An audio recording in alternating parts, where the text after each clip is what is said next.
பொன்னியின் செல்வன் அத்தியாயம் 3 சாப்டர் 3. வீராணம் ஏரியிலிருந்து புறப்பட்ட வந்தியத்தேவன் started from வீராணம் லேக். கடம்பூர் சாலையில் மெதுவாக வந்து கொண்டிருக்கிறார். is coming on the road toward Kadambur. திருவிழா நாள் என்பதனால் as it was a holiday, சாலையோரங்களிலும் அங்காடிகளும் கூட்டம் அதிகமாகவே காணப்படுகிறது. Crowd were seen in the roadsides and the markets.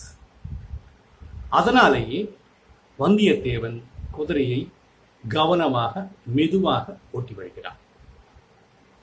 Because of that, Vandiyathevan ride his horse carefully and slowly. சாலையில் ஒரு பக்கம் ஒரு இடத்தில் ஒரு பெரிய கூட்டம் இருப்பதை காண்கிறார். He saw a bigger crowd in a particular place on the roadside.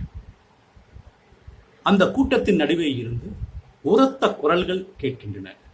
He heard some louder voices from the crowd. அங்கு என்னதான் நடக்கிறது? What is happening there? அவன் அதை பார்க்க விரும்புகிறான். He like to watch that. குதிரையில் இருந்து இறங்கி அந்த கூட்டத்தை நோக்கி நடக்கிறான். He alighted from the horse and walked toward the crowd. கூட்டம் பெரிய கூட்டம் தான். It was a bigger crowd. மக்கள் எல்லோரும் வட்டமாக நின்று கொண்டிருக்கிறார்கள். The public was stand in a circle. உள்ளே இருந்து குரல் கொடுத்து கொண்டிருந்தவர் மூன்று பேர் தான். Only 3 persons were inside the circle and they only made the louder voices. அவர்கள் ஒருவருக்கொருவர் வாக்குவாதம் செய்து கொண்டிருக்கிறார்கள். They were arguing one another about something. மக்கள் கூட்டம் அவர்களுக்கு ஆதரவாகவும் எதிராகவும் ஆரவாரம் செய்கின்றார்கள். The public was supporting and objecting the 3 persons. அந்த மூவரில் ஒருவன் கட்டையாகவும் குட்டையாகவும் உடல் வலிமையுடன் குடிமை வைத்த ஒரு வைணவ பக்தர். The one among the 3 persons was a short, stout, with a healthy body and having bunch of hair in the forehead, having a kudumi. அவன் கையில் ஒரு தடி வைத்திருக்கிறார். He had a stick in his hand. இரண்டாம் அவன் உடல் முழுவதும் திருநூறு பூசிய சைவ பக்தர். The second one was a Saiva devotee wearing ashes on the whole body. மூன்றாம் அவன் மொட்டை அடித்து காவி உடை அணிந்த அத்வைத வேதாந்தி. The third one was a Advaita Vedanti wearing saffron dresses with a shaved head. Vandiyathevan உள்ளே செல்லும் பொழுது அந்த சிவப்பட்டர் இப்படி பேசிக் கொண்டிருக்கிறார். When Vandiyathevan entering into the crowd, the Shiva devotee Pattar was telling like this. ஏய் ஆழ்வார்க்கடியான் நம்பி, இதற்கு விடை சொல்லும். ஏ Alwarkadiyan Nambi, first you tell answer to this. சிவபெருமானுடைய முடியை காண்பதற்கு பிரம்மாவும், to see the hair of Shiva, Lord Shiva, Brahma, and அடியை காண்பதற்கு விஷ்ணுவும், to see the feet, Vishnu முயன்றார்கள் அல்லவா? they both tried, you know. இருவரும் அந்த முயற்சியில் தோல்வியுற்று, both had failed in that attempt. சிவபெருமானுடைய பாதங்களில் சரணாகதி அடைந்தார்களே. both surrendered to the feet of Lord Shiva. அப்படி இருக்க உம்முடைய விஷ்ணு எப்படி எங்களுடைய சிவனை விட பெரிய தெய்வமாவார்? When things are like that, how your Vishnu will be a bigger god than our Lord Shiva? இதை கேட்ட Azhwarkadiyan ஆத்திரப்படுகிறார். By hearing these words, Azhwarkadiyan got more angry. ஏய் பட்டரை, அவன் சொல்கிறான். ஆழ்வார்க்கடியான் சொல், ஏய் பட்டர், உங்களுடைய சிவன் ஸ்ரீலங்காவில் இலங்கை மன்னன் ராவணனுக்கு வரங்களை கொடுக்க, your Shiva gave boons to Sri Lankan King Ravana. Ravanan அந்த வரங்களை எல்லாம் எங்களுடைய விஷ்ணுவின் முன்னால் தோற்கடிக்கப்பட்டதே. All the boons got by Ravana were defeated in front of our Vishnu.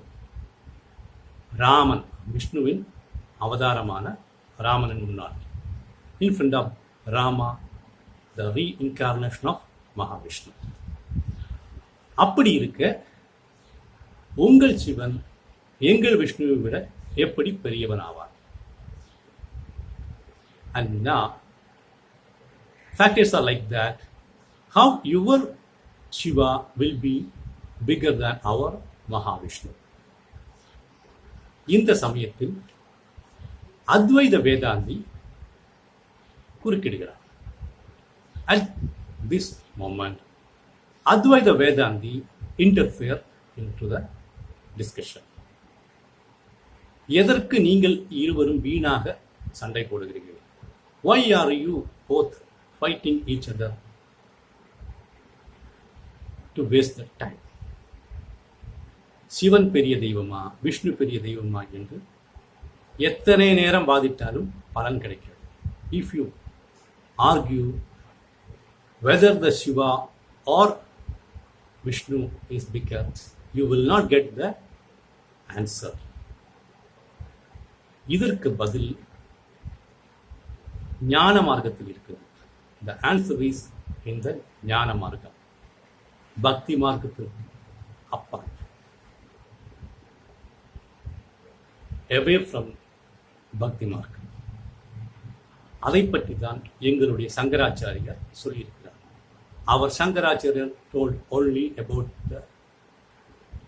that. இப்படி மூவரும் தங்கள் கடவுள்தான் பெரியது என்று சொல்வதற்காக முயற்சி செய்கிறார்கள். Like that, all the three persons trying to establish that their own God is the superior one. ஒவ்வொரு விஷயமாக சொல்லி சொல்லி கடைசியில் சண்டை போடுவதற்கு கூட தயாராகிறார்கள். By telling point by point, at last they are ready to fight each other also. Azhwarkadiyan அத்வைத வேதாந்தியை அடிப்பதற்காக கம்பை ஓங்குகிறார். ஆழ்வார்க்கடியான் நம்பி start to beat the Advaita Vedanti by his stick. அப்பொழுதும் வேதாந்தி அதை வேறு விதமாக எதிர்க்கிறார். Again, the Vedanti opposes it in his own way, in a different way. நீ அடித்தாலும் நான் உன்னை வெறுக்க மாட்டேன். Even you beat me, I will not hate you. அடிப்பதும் பிரம்மம், அடிபடுவதும் பிரம்மம். The beating is Brahman and had been beaten also Brahman. அவன் வேதாந்தம் சொல்ல தொடங்குகிறான். He start to tell வேதாந்தம். அதை பார்த்து ஆழ்வார்க்கடியான் நம்பி ஏளனமாக சிரிக்கிறான். By hearing that, ஆழ்வார்க்கடியான் நம்பி started to laugh. மக்களை பார்த்து உரக்க பேசுகிறார். He start to talk to the public in a louder voice. எல்லோரும் பாருங்கள், பிரம்மத்தை பிரம்மம் சாத்தப் போகிறது. Everyone listen here. The Brahman is going to beat the Brahman. அப்படி சொல்லிக்கொண்டு அவன் கம்பால் அந்த வேதாந்தியை அடிக்க ஓடுகிறான். By telling that he ran to beat the Vedanti with a stick. அதை பார்த்து பயந்த வேதாந்தி அந்த கூட்டத்திலிருந்து தப்பித்து ஓடிவிடுகிறான். By seeing that, the Vedanti got frightened and run away from the crowd. எல்லோரும் அதை பார்த்து சிரிக்கிறார்கள். Or were laughing seeing that. Azhwarkadiyan நம்பி உடனே பட்டரை பார்க்கிறார்.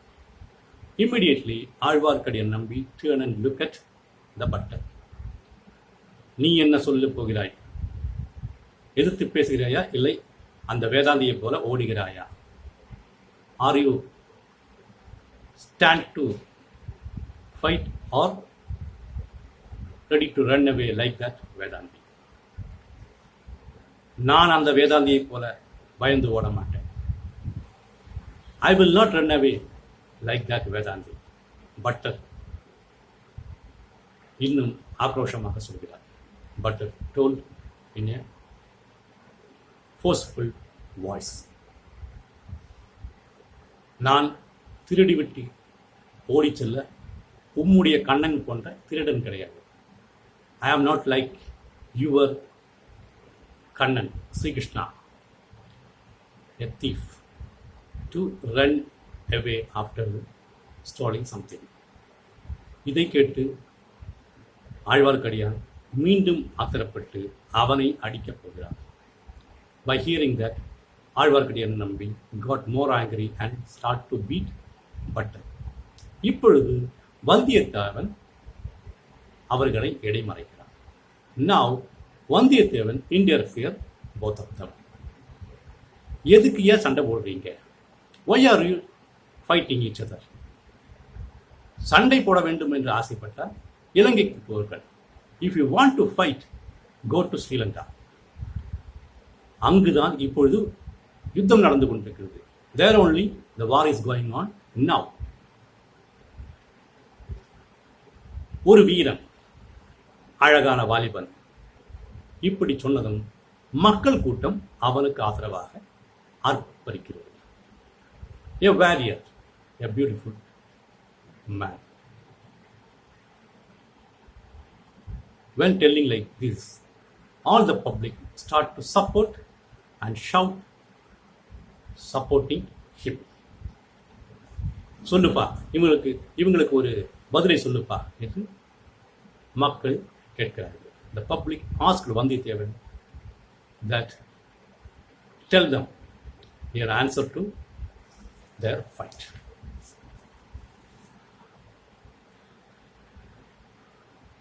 வந்தியத்தேவன் சொல்கிறான், சிவனும் பெரிதல்ல, விஷ்ணுவும் பெரியவர் அல்ல, எல்லோரும் சமந்தான். Vandiyathevan told that Shiva is not bigger and Vishnu is not bigger. Both are equal. அதை எப்படி நீ சொல்வதை நாங்கள் நம்புவது? பட்டர் கோபத்துடன் கேட்கிறார். How can we believe that? Butler asked with anger. எப்படியா? We want to know. நேத்து நான் வைகுண்டத்துக்கு போயிருந்தேன். I went to Vaikuntham yesterday. விஷ்ணுவை பார்க்க சென்ற பொழுது அங்கு பரமசிவனும் வந்திருந்தார். When I went to meet Vishnu, Paramasivan also came there. அவர்கள் இருவரும் அமர்ந்து பேசிக் கொண்டிருந்தார்கள். Both were sitting talking each other. நான் அதை பார்த்தேன். I saw them.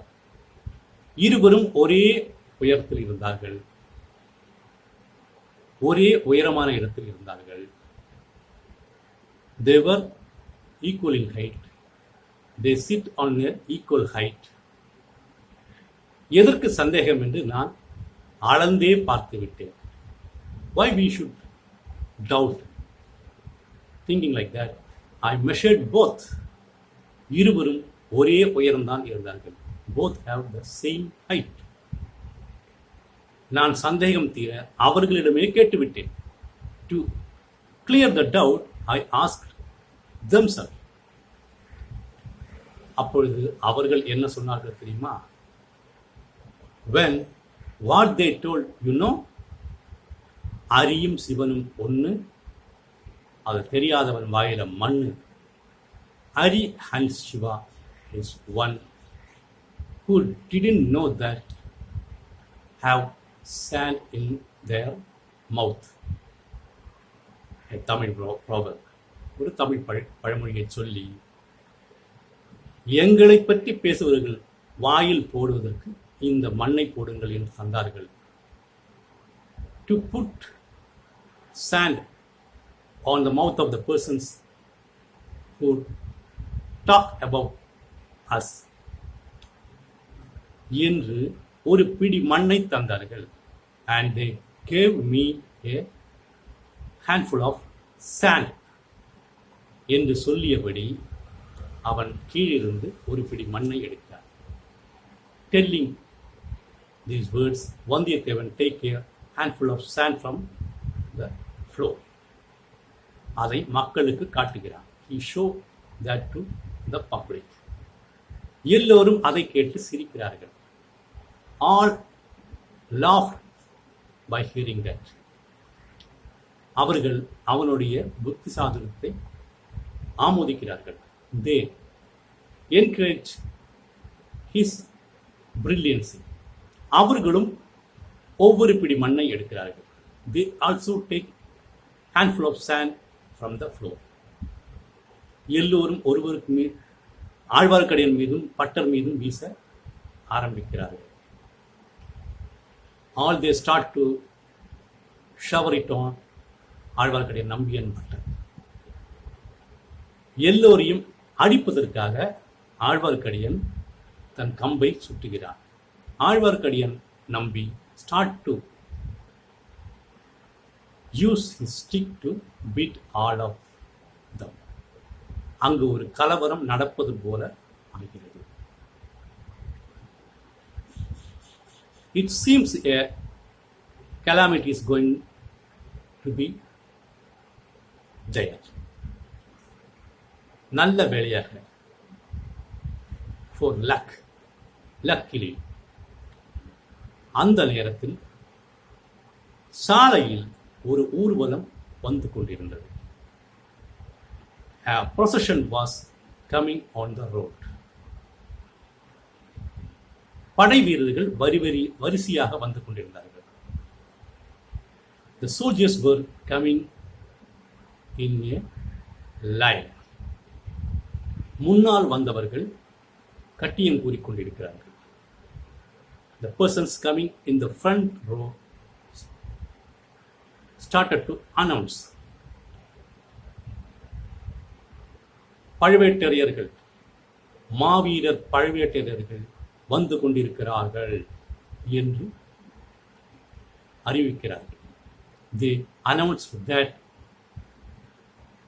the warriors, பழுவேட்டரையர்கள் are coming. படை வீரர்களின் ஊர்வலத்தை கண்ட மக்கள் எல்லோரும் சாலையின் இரு பக்கங்களிலும் ஒதுங்கி நிற்கிறார்கள். By seeing the procession, all the public disperse and start to stand in the both sides of the road. எல்லோரும் ஆழ்வார்க்கடியான் நம்பி ஆரம்பித்து வைத்த சண்டையை மறந்து விடுகிறார்கள். All forget the fight started by Azhwarkadiyan நம்பி.